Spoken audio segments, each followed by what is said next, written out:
हमारा टॉपिक है काबीना मिशन प्लान 1946।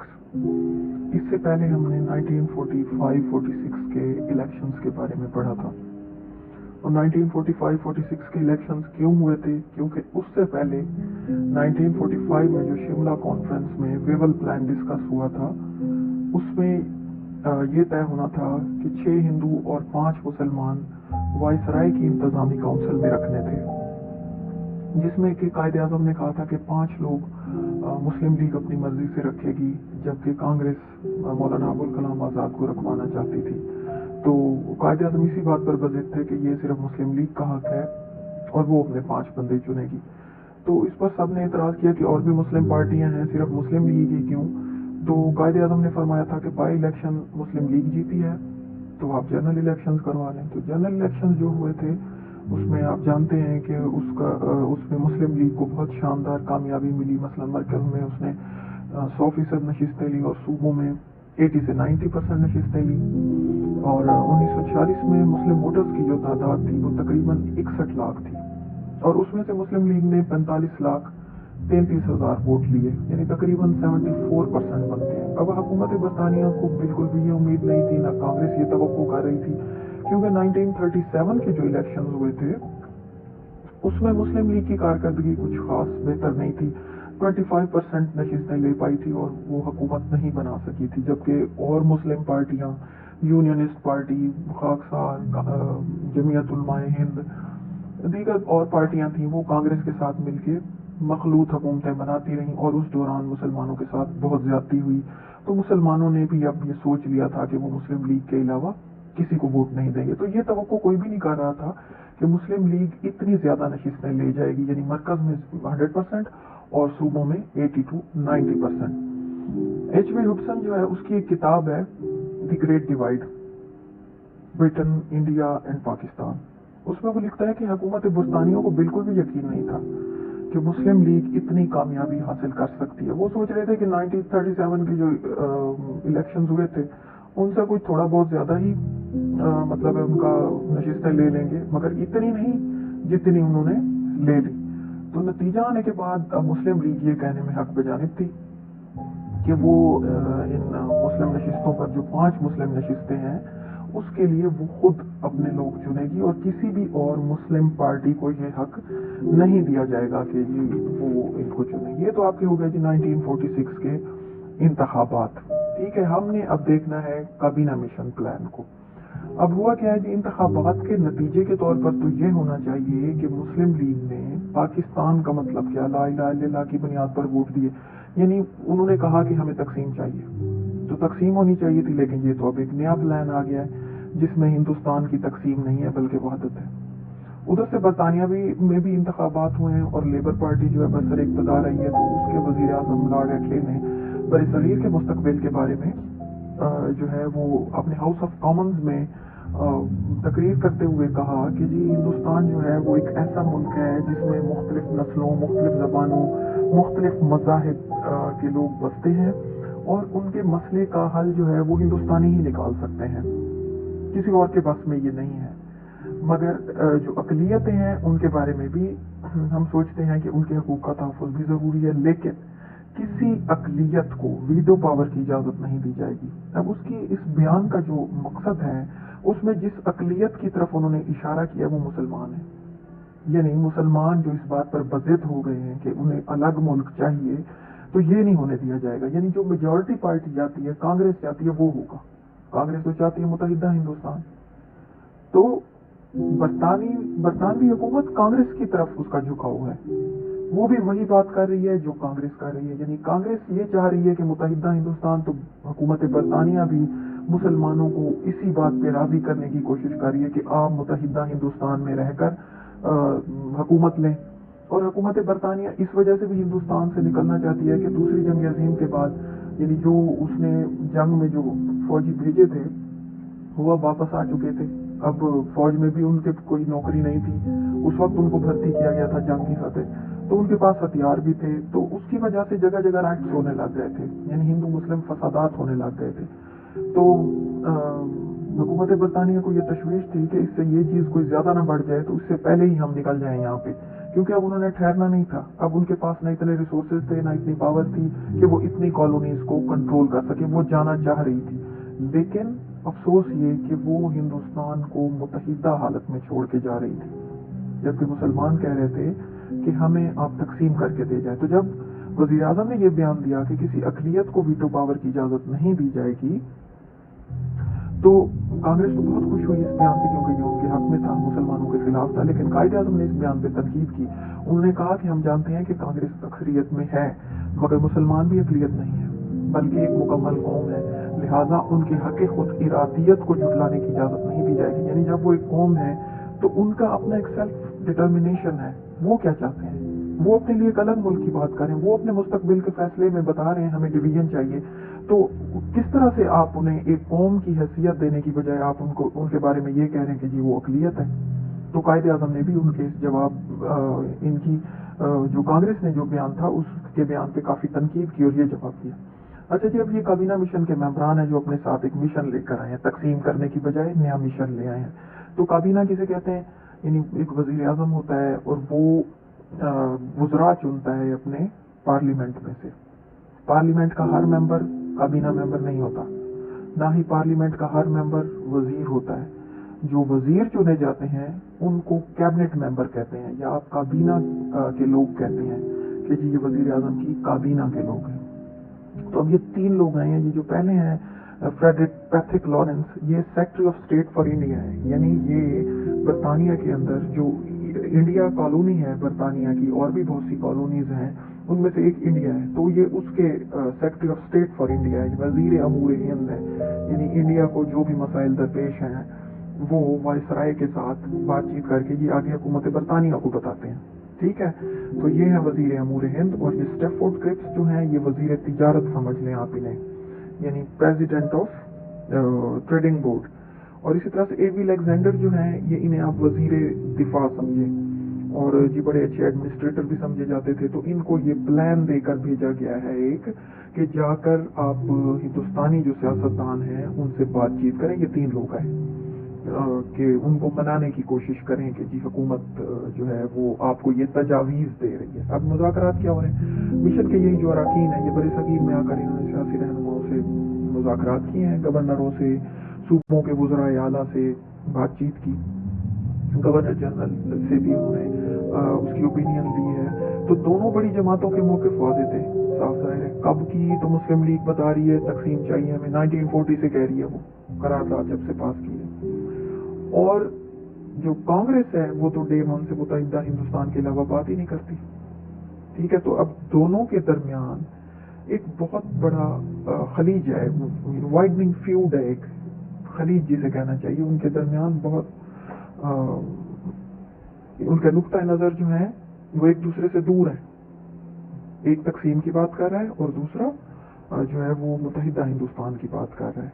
ठीक है, तो मुतहिदा हिंदुस्तान से क्या होता है कि दो कौमी नजरिया और पाकिस्तान के तस्वुर को आप झुटला रहे हैं। ठीक है, तो मुज़ाकरात के दौरान जब कायदे आज़म से बातचीत हुई तो कायदे आज़म ने वफद को ये वाज़े किया कि हिंदुस्तान एक मुल्क नहीं है, ना यहाँ एक कौम बस्ती, आप भी जानते हैं। वज़ीर आज़म ने खुद तकरीर करते हुए खुद ही तो कहा है कि हिंदुस्तान मुख्तलिफ नस्लों, मुख्तलिफ मज़ाहिब और मुख्तलिफ ज़बानों का एक मुल्क है। ठीक है, जब आप ये बात जानते हैं तो मान भी लें। ठीक है, तो आपने फरमाया कि मुस्लिम कौम का एक अलग तशख़्ख़ुस है और वो अपने मुस्तकबिल का तयन चाहती है। हिंदुस्तान ना कभी हिंदू मुस्लिम सकाफत की यकजहती का निशान था, और ना ही बरतानवी हुकूमत के लिए मुमकिन है कि वो उनमें यकजहती पैदा कर सके। लास्ट जो लेक्चर था उसमें भी हमने देखा कि कितने तजादात हैं हिंदू और मुसलमानों में। ठीक है, इसमें कायदे आज़म ने पहले भी इन्हें बताया कि हिंदू और मुसलमान दो मज़ाहिब ही नहीं, दो मुआशरती निज़ाम है, और उनके अंदर एक दूसरे की जिद मौजूद है। तजादात जिद को कहते हैं ना, अगर एक तौहीद को मानता है तो दूसरा है शिर्क और बुत परस्ती को मानने वाला। अगर एक इस्लाम मसावात की बात करता है तो हिंदू मत जो है वो उनका मजहब खुद उन्हें तकसीम कर रहा है आला वारफा में और ऊंच नीच में। ठीक है, तो اسلام اگر انصاف کی بات کرتا ہے تو جناب جب آپ میں مساوات ہی نہیں ہے تو کہاں سے انصاف، اخوت، بھائی چارہ، رواداری کیسے آئے گی؟ تو یہ ساری چیزیں ضد ہیں ایک دوسرے کی. تو انہوں نے کہا یہ آپ کے لیے ناممکن ہے، برطانوی حکومت کے لیے ناممکن ہے کہ وہ ان میں یکجہتی پیدا کرے. 1000 سال تک وہ اکٹھے رہے ہیں، دونوں الگ الگ رہے ہیں، اپنی اپنی انفرادیت کے ساتھ وہ رہے ہیں، دونوں میں جو تضادات ہیں. تو اب اکٹھے ایک قوم یا ایک نظام میں آپ انہیں نہیں رکھ سکتے. تو اس مسئلے کا واحد حل انہوں نے کہا کہ الگ مملکت کا قیام ہے.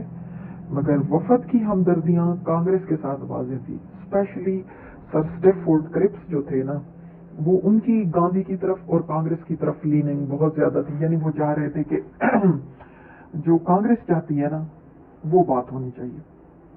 اب مذاکرات میں جو لوگ شریک ہیں کانگریس کی طرف سے پنڈت نہرو، ابوالکلام آزاد، عبدالغفار خان، ولبھ بھائی پٹیل. پھر دیکھیں ایک اس میں ہندو ہے، 2 مسلمان ہیں، 1 سکھ ہے. یعنی کانگریس ہر وقت یہی ثابت کرتی رہتی ہے کہ وہ پورے ہندوستان کی نمائندہ جماعت ہے، سکھوں کی بھی ہے، مسلمانوں کی بھی، ہندوؤں کی بھی ہے. وہ اپنی ایک ہی ڈگڈگی بجاتی رہتی ہے. ٹھیک ہے. تو حالانکہ انتخابات میں سے آپ نے دیکھ لیا کہ 74% مسلمان جو ہیں وہ آپ کو نہیں چاہتے. وہ چاہتے ہیں کہ جو مسلم لیگ کہہ رہی ہے، مسلم لیگ پہ اپنا ٹرسٹ انہوں نے رکھا ہے اور وہ کہتے ہیں تقسیم چاہیے ہمیں. آپ کے اس ڈرامے سے کیا ہوگا جس میں آپ نے اپنے 4 یہ 2-3 بندے اندر ڈالے ہوئے ہیں؟ اس سے پورے مسلمان راضی نہیں ہیں. ٹھیک ہے. اور مسلم لیگ کی طرف سے قائد اعظم لیاقت علی خان صدر عبدالرب نشتر. یہ کانفرنس بھی شملہ میں ہوئی. جیسا کہ میں نے آپ کو بتایا کہ شملہ میں زیادہ تر گرمیوں میں حکومت جو تھی وہ وہیں پہ ہی اپنا سارا سیٹ اپ لے جاتی تھی اور وہیں سے اپنا سارا سسٹم چلاتے تھے کیونکہ گرمیاں ہوتی تھی. تو یہ بھی جون میں ہو رہی تھی کانفرنس. تو کانگریس متحدہ ہندوستان کی بنیاد پر ایک دستور ساز اسمبلی کی خواہش مند تھی، جبکہ مسلم لیگ 6 مسلم صوبوں پنجاب، سرحد، سندھ، بلوچستان، بنگال، آسام اور 6 ہندو صوبوں یو پی، سی پی، بمبئی، مدراس، پہاڑ، اڑیسہ پر مشتمل 2 دستور ساز اسمبلیوں کی تشکیل جاتی تھی. ایک دستور ساز اسمبلی کا مطلب ہے ایک ملک ہوگا، 2 دستور ساز اسمبلیوں کا مطلب ہے 2 ملک ہوں گے. کانگریس کہتی ہے کہ متحدہ ہندوستان ایک دستور ساز اسمبلی ہو جو پورے ہندوستان کے لیے 12 صوبوں کے لیے اور تمام ریاستوں کے لیے دستور بنائے، جبکہ مسلم لیگ کہتی ہے کہ جی 2 دستور ساز اسمبلیاں بنائیں، مسلم صوبوں کو الگ کریں، پنجاب، سرحد، سندھ، بلوچستان، بنگال، آسام الگ اپنے دستور بنائیں گے، اپنا سسٹم چلائیں گے، یو پی، سی پی، بمبئی، مدراس، پہاڑ، اڑیسہ الگ بنائیں. ٹھیک ہے. اب دونوں پارٹیاں ایک دوسرے کا موقف ماننے کو تیار نہیں تھی. اب اگر تھوڑا سا آپ ریکال کریں جو گاندھی جنا ٹاکس تھی 1944 میں ہوئی تھی، جب گاندھی قائد اعظم کی منتیں ترلے کر رہے تھے کہ جی ہم صوبوں کو اٹانمی دے دیتے ہیں، ان کو آپ اندرونی طور پہ آزاد کر لیں مگر وحدت میں رکھیں. یہ بھی پلان جب آگے یہی سیم بات کرے گا نا کہ مسلم صوبوں کو چلے اٹانمی دے دیتے ہیں، تو تب دیکھیں گے کانگریس اپنے پیترک کیسے بدلتی ہے. اور قائد اعظم نے انکار کیا تھا، انہوں نے کہا تھا ہمیں صرف تقسیم چاہیے. تو اب چونکہ دونوں پارٹیاں اپنا موقف ایک دوسرے کا ماننے کو تیار نہیں ہے تو ایک ڈیڈ لاک ہو گیا ہے. ڈیڈ لاک کا مطلب ہے کہ آپ کسی اگریمنٹ پہ نہیں پہنچ رہے، آپ کسی مڈل گراؤنڈ میں نہیں آ رہے. تو اس کے لیے حکومت نے پھر اپنی طرف سے پلان جاری کیا ہے کہ آپ لوگ اگر کسی بات پہ نہیں آ رہے تو پھر ہم آپ کو بتاتے ہیں ایسے کریں. تو کابینہ مشن کی جو تجاویز ہیں وہ یہ ہیں کہ ہندوستان کو ایک یونین کی شکل دی جائے، یعنی ایک دستور ساز اسمبلی بنے. اس یونین کے اندر کیا ہوگا؟ تمام صوبے ہوں گے. کتنے صوبے ہیں؟ 12، 6 ہندو، 6 مسلمان صوبے. دیسی ریاستیں جو 450 500 جتنی بھی ریاستیں ہیں جہاں نواب راجے مہاراجے حکومت کرتے ہیں وہ بھی اس یونین کے اندر ہوں گی. ٹھیک ہے. تو ہندوستان ایک یونین ہوگا، اس میں صوبے اور دیسی ریاستیں شامل ہوں گی. تو اس میں ایک مرکزی حکومت ہوگی. مرکزی حکومت کے پاس دفاع، امور خارجہ اور مواصلات کے محکمے ہوں گے. باقی امور صوبوں کے حوالے کر دیے جائیں گے. یعنی مرکز کے پاس دفاع ٹوٹل اس کا جو ہے وہ محکمہ مرکز کے پاس ہوگا، فارن افیئرز بھی مرکز کے پاس ہے، ٹیلی کمیونیکیشن بھی مرکز کے پاس ہے، اسی طرح سے خزانہ بھی اس کے پاس ہوگا، ٹیکس بھی وہ عائد کر سکتا ہے. باقی چیزیں صوبوں کے پاس ہوں گی. یعنی صوبے اپنی تعلیم، صحت، صفائی، جو بھی باقی امور ہوں گے وہ ان کو خود سے جو ہے حل کریں گے اور اس کے لیے قانون سازی کریں گے. پھر انہوں نے یہ کیا کہ صوبوں کو گروپوں میں بانٹ دیا. کیسے؟ گروپ اے میں ہندو اکثریت کے صوبے ہیں، بمبئی، مدراس، یو پی، سی پی، پہاڑ، اڑیسہ، وہ 6 صوبے جو ہیں وہ گروپ اے میں. گروپ بی میں پنجاب، سرحد، سندھ ہے، بلوچستان کو بھی نہیں ڈالا کہ اس کو ابھی صوبے کا درجہ نہیں دیا تھا. گروپ سی میں بنگال اور آسام ہے. یعنی یہ 3 گروپ بنا دیے ہیں انہوں نے.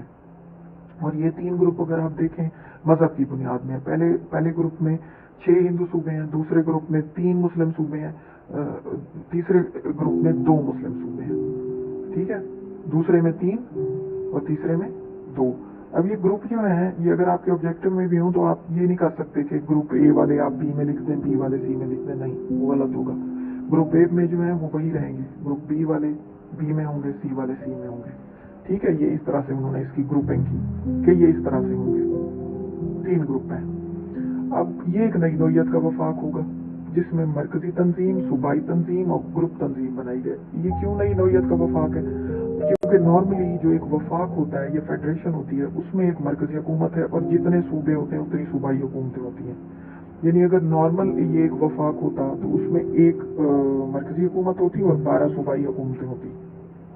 मगर यहाँ पे क्या है कि एक मरकजी हुकूमत है, मरकजी तंजीम है, और सूबाई तंजीम और ग्रुप तंजीम, 3 ग्रुप तंजीमें हैं, ए बी सी, 3 ग्रुप है ना, 3 ग्रुप तंजीमें हैं और 12 सूबाई तंजीमें होंगी।